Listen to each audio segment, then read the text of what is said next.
Hello dear students, this is Pragati. आपण आता पाहतो आहेत मेथड्स ऑफ रायटिंग सेट्स. तर सेट्सचे दोन प्रकार आहेत मुलांनो. एक आहे लिस्टिंग मेथड किंवा मग त्याला रोस्टर मेथड म्हणता येईल, आणि दुसरं आहे रूल मेथड किंवा सेट बिल्डर फॉर्म. असे दोन नावं आहेत. दोनही मेथडमध्ये मुलांनो, जेव्हा आपण सेट लिहिणार तेव्हा तो कॅपिटल लेटरनी दर्शवला जाणार आणि दोनही सेट्स हे कर्ली ब्रॅकेट्समध्ये लिहिल्या जातात.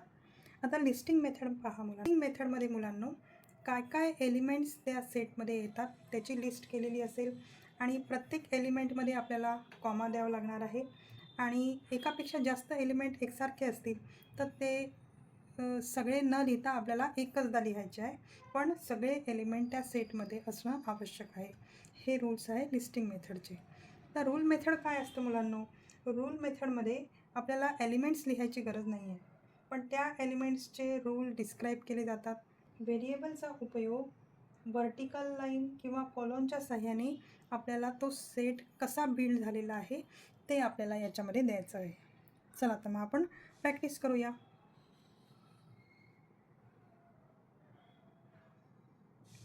सगळ्यात पहिला आहे write the set of integer that is greater than -4 and less than or equal to 5 using the both notations. म्हणजे लिस्टिंग मेथड आणि रूल मेथडमध्ये आपल्याला ते कसे बनवायचे आहेत ते पाहायचं आहे. चला तर मग पाहूया. तर पहा, सेट आहे इंटिजर्सचा, तर मी कॅपिटल लेटर आयने डिनोट करणार आहे. Equal to curly bracket compulsory आहे मुलांना. तर हे काय म्हणतात, write a set of integer that is greater than -4 and less than or equal to 5. म्हणजे -4 पासून तर 5 पर्यंत सगळे, म्हणजे याच्यामध्ये -4 टू 5 पर्यंत सगळे एलिमेंट मेन्शन करावे लागणार आहेत. तर -4 नंतर काय, तर -3, -2, -1, नंतर 0, +1, +2, +3, +4 आणि 5सुद्धा आपल्याला त्याच्यात द्यायचा आहे. आणखी इक्वल टू म्हटलेलं आहे. अशा प्रकारे हा सेट कंप्लीट होतो. आता हेच आपल्याला रूल मेथडमध्ये आपल्याला लिहायचं आहे. तर आपण कसं लिहिणार की पहा, आय हा आपला सेट आहे. I is a set of all, आपण इंटिजर्स घेतलेले आहेत, all x where x is belong to integer. म्हणजे आपण एक्स घेतला त्याच्याऐवजी आणि तो बिलॉंग टू, हे सगळे काय आहेत, इंटिजर्स आहे. म्हणजे x is belong to integers. आता आपल्याला लिमिट्स द्यायची आहे त्या एक्सची. तर मग काय करावं लागेल आपल्याला, एक्स जो आहे हा -4, हे पहा ग्रेटर दॅन -4, म्हणजे -4पेक्षा हा एक्स जो आहे ग्रेटर आहे -4पेक्षा, and less than or equal to किती आहे, 5. अशा प्रकारे हा कर्ली ब्रॅकेट क्लोज होतो. आता पाहूया second example. Write set of natural number less than 6. आता लिस्टिंग मेथडमध्ये कसं बनवणार आपण, तर मी एन घेते, कॅपिटल एन. तर इथे म्हणताय set of natural number less than 6, म्हणजे कितीपर्यंत येणार इथे, 5पर्यंत. तर पहा, नॅचरल नंबर 1 पासून चालू होते मुलांना, 1, 2, 3, 4 आणि 5 एवढंच येणार याच्यामध्ये. आता रूल मेथडने आपण दर्शवणार आहोत हा सेट. तर आपण कसं लिहिणार की x N is a set of all x where x is included with natural number.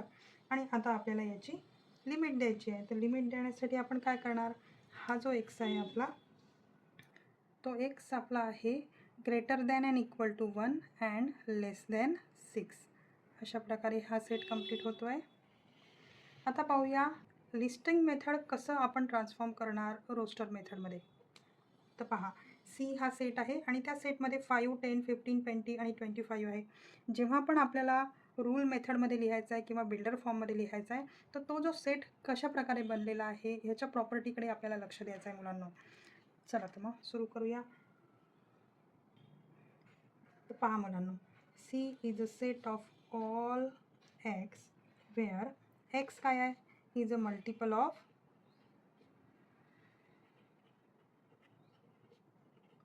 5 किंवा 5x असं पण लिहू शकता तुम्ही. आता याची लिमिट द्यायची आहे. पहा, 25 आहे, म्हणजे आपण लेस दॅन 30 असं लिहू शकतो. बरोबर. आता पाहूया पुन्हा लिस्टिंग मेथडमध्ये. लिस्टिंग मेथडमध्ये तुम्हाला दिलेला आहे सेटमध्ये 1 to 10 नंबर. आता ह्याला तुम्हाला रूल मेथडमध्ये कन्वर्ट करायचं आहे. तर कसं करणार आपण?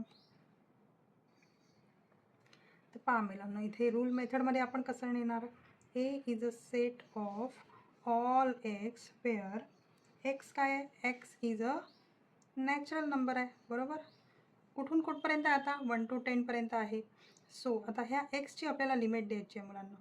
सो एक्स जो आहे greater than and equal to आणि less than and equal to 10 इथपर्यंत येणार.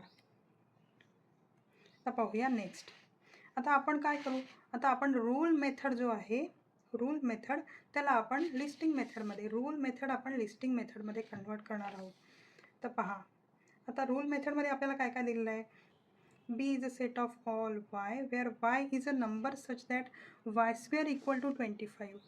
म्हणजे आपल्याला ह्या बीच्या सेटमध्ये आपल्याला काय मिळेल मुलांनो?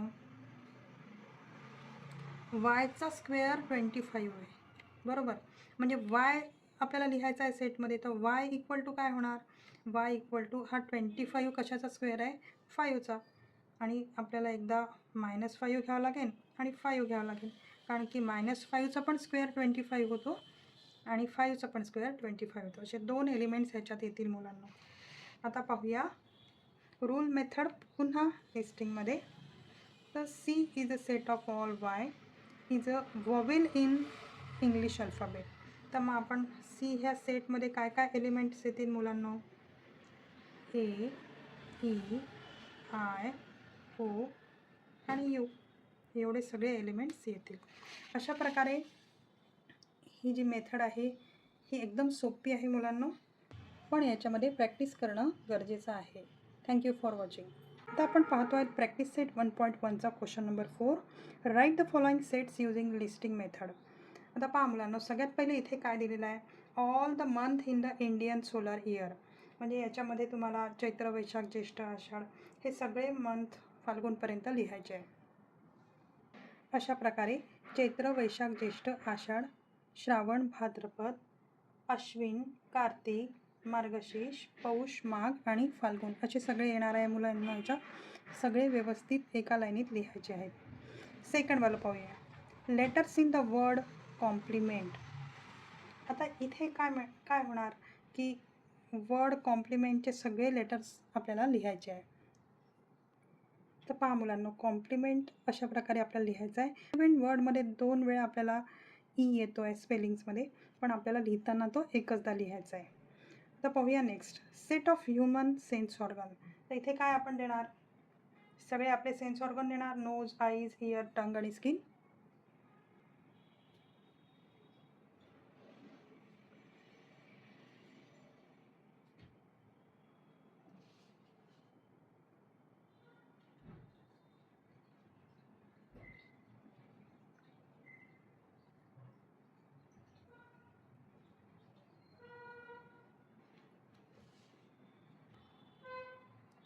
अशा प्रकारे इथे पहा मुलांना, Asia, Africa, north America, south America, Antarctica, Europe आणि ऑस्ट्रिया अशा प्रकारे येईल.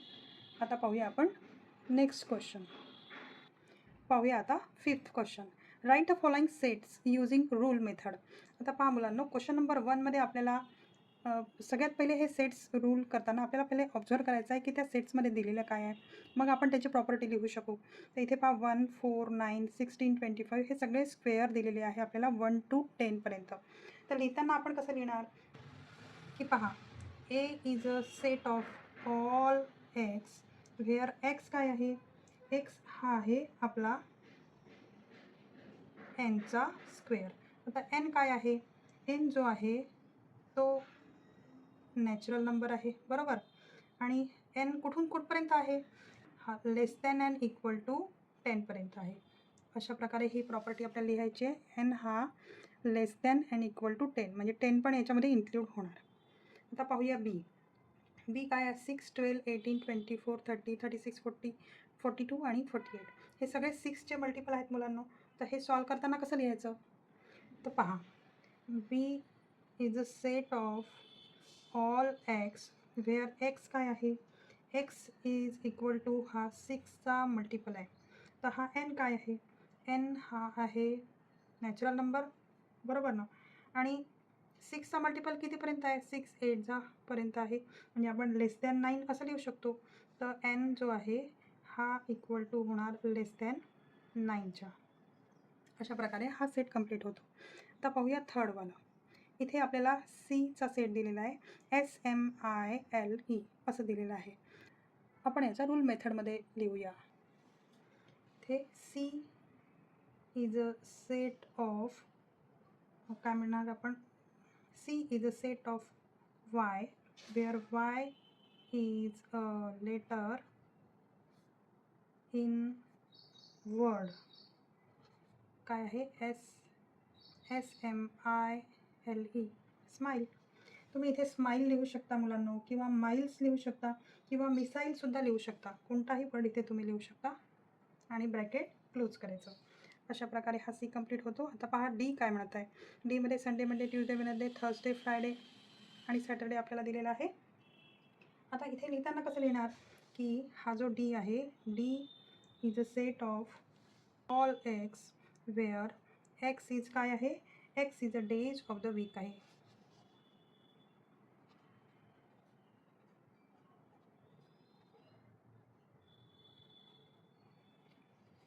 आता पाहूया लास्टवालं.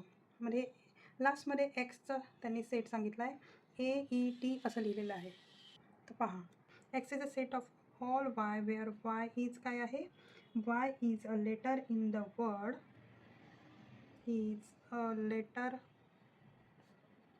In a word.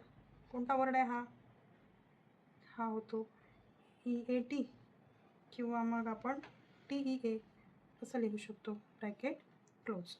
अशा प्रकारे हा क्वेश्चन संपतो आहे मुलांनो, आणि एक्सरसाइजसुद्धा संपत आहे.